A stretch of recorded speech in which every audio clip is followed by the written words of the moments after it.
Emosyonal si Coco Martin sa paggalis ng kanyang kapatid na si Ronaldo Martin sa hit primetime series na FPJ Batang Quiapo, kung saan ginampanan nito ang karakter ni Santino.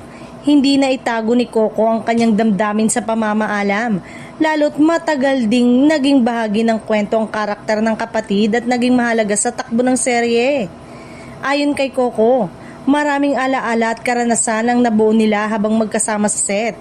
Bilang kuya at direktor ng serye, nasaksihan niya ang unti-unting paghusay ni Ron sa pag-arte at sa pagharap sa pressure ng isang araw-araw na programa.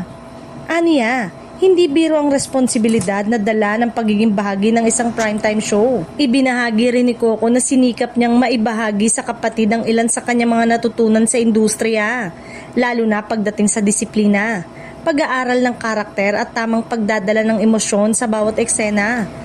Pero para sa kanya, mahalagang maunawaan ng isang artista na ang pag-arte ay hindi lamang talento kundi resulta rin ng tiyaga at dedikasyon.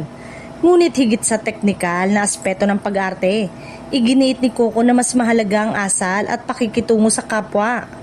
Aniya, ang tamang pakikisama sa mga kasama sa trabaho, mula sa mga veteranong artista hanggang sa mga baguhan, ay susi sa maayos na samahan sa set.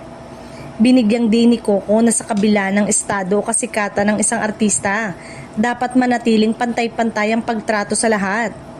Para sa kanya, ang pagiging mababa ang loob at marunong rumispeto ay mas tumatatak kaysa anumang parangal o kasikatan sa industriya. Sa kabila ng pamamaalam ng karakter ni Santino, naniniwala si Coco na hindi dito nagtatapos ang paglalakbay ng kanyang kapatid.